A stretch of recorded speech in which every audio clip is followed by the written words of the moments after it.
जिला विधिक सेवा प्राधिकरण द्वारा लंबित प्रकरण या विवादपूर्ण प्रकरणों के शीघ्र निस्तारण के लिए राष्ट्रीय लोक अदालत का आयोजन किया गया, जिसकी शुरुआत मां सरस्वती की प्रतिमा के आगे दीप जलाकर की गई। इसके बाद जिला जज एवं जिला विधिक सेवा प्राधिकरण अध्यक्ष हरेंद्र सिंह ने राष्ट्रीय लोक अदालत का निरीक्षण किया।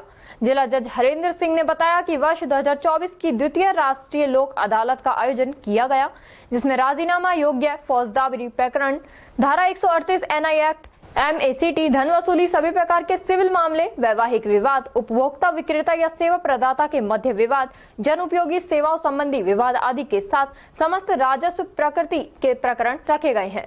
राष्ट्रीय लोक अदालत न्यायिक न्यायालयों के साथ साथ समस्त राजस्व न्यायालयों की भी लगाई जा रही है। आमजन से अपील है कि इस अवसर पर अधिक से अधिक संख्या में उपस्थित हों और राष्ट्रीय लोक अदालत में राजीनामे के माध्यम से प्रकरणों का निस्तारण करवाकर लाभ उठाएं। आज इस साल की यह द्वितीय राष्ट्रीय लोक अदालत है। पूरे भारतवर्ष में आज के दिन सारी कोर्ट्स में लोअर कोर्ट से लेकर के और सुप्रीम कोर्ट तक में ये लोक अदालत का आयोजन किया जा रहा है। लोक अदालत में सबसे बड़ा फायदा ये है कि कोई भी व्यक्ति जो है जिसका केस चल रहा है, कोई भी पक्षकार आकर के न्यायालय को कह सकता है कि मेरा मामला जो है लोक अदालत में रेफर कर दिया जाए, उसमें राजीनामा की संभावना है। तो दूसरी पार्टी को नोटिस दे करके हम उसे बुलाते हैं और समझाइश होती है। वैसे तो एक पार्टी भी रेफर करने के लिए कह सकती है, और जहां दोनों पार्टी एग्री हो जाती है कि हमारा मामला लोक अदालत में भेज दिया जाए, तो दोनों पार्टी के राजी से उस लोक अदालत में भेज दिया जाता है और वहां समझाइश होती है और हमेशा के लिए वो केस खत्म हो जाता है। अगर उनमें एग्रीमेंट हो जाता है कि भाई ठीक है, हम इन शर्तों पर तैयार हैं इस केस को ख़त्म करने के लिए, तो उसका ये सबसे बड़ा फ़ायदा ये है कि दोनों पक्षों में बहुत अच्छे संबंध स्थापित हो जाते हैं और केस हमेशा के लिए ख़त्म हो जाता है। उसमें अपील का भी कोई प्रावधान नहीं है। तो ये और शॉर्टकट मेथड है। और जो रेगुलर प्रोसीडिंग्स हैं कोर्ट की, वो काफ़ी लेंदी होती हैं। उसमें गवाही वगैरह करवानी पड़ती है, फिर आर्ग्यूमेंट्स होते हैं, फिर जजमेंट्स होते हैं और फिर आगे अपील के भी प्रावधान हैं।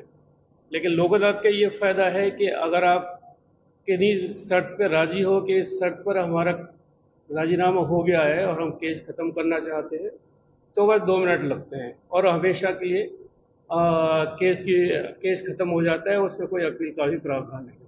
सर, कौन कौन से डिपार्टमेंट आज अपने यहाँ पे आए हैं लोक अदालत में? एक तो जुडिशरी तो है ही, हमारे जितने भी पूरे ज़िले में कोर्ट्स हैं और जिनकी बेंच बनी है, तो वो उनके पास केसेस रेफर हुए हैं लोक अदालत के।